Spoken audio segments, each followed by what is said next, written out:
Hello বন্ধুরা, এটা আমার প্রথম ব্লগ। আর বলতে গেলে আমি একটু নার্ভাস, কিন্তু খুব এক্সাইটেড। আমি সুদীপ, পশ্চিমবঙ্গ থেকে এসেছি, আর এখন বেঙ্গালুরুতে থাকি। আপনারা কেমন আছেন? পশ্চিমবঙ্গ মানেই আমার নিজের ঘর। এখানকার পিঠেপুলি, উৎসবের ধুমধাড়াকা আর মানুষের মিষ্টি কথা সবই মনের মধ্যে আঁকা। জানেন, এখানে বসে মাঝে মাঝে মায়ের হাতের রান্না আর পাড়ার মিষ্টির দোকানটা খুব মিস করি। এখন আমি বেঙ্গালুরুতে থাকি।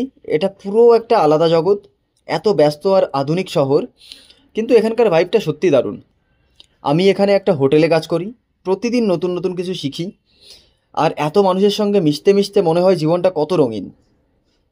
সকালের চা দিয়ে দিনটা শুরু হয়, এই চায়ের চুমুকটা যেন সব ক্লান্তি দূর করে।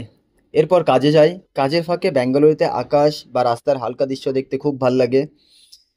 আমার কাজের মধ্যে সবচেয়ে ভালো লাগে মানুষজনের সঙ্গে মেশা। জানেন, একবার এক গেস্ট আমাকে বলল, তোমার হাসিটা খুব সুন্দর, আমার দিনটা ভালো করে দিয়েছো। এই কথাটা শুনে এত ভালো লেগেছিল, যেন দিনের সব পরিশ্রম সার্থক হয়ে গেল। তাহলে বন্ধুরা, এই ছিল আমার প্রথম ব্লগ। আমি জানি এটা খুব সাধারণ, কিন্তু এটা আমার গল্প। কেমন লাগলো প্লিজ কমেন্টে জানাবেন। আপনাদের মতামত আমাকে আরও ভালো করার অনুপ্রেরণা দেবে। আর হ্যাঁ, সাবস্ক্রাইব করতে ভুলবেন না। সামনে আরও অনেক কিছু শেয়ার করব। ভালো থাকুন, সুস্থ থাকুন।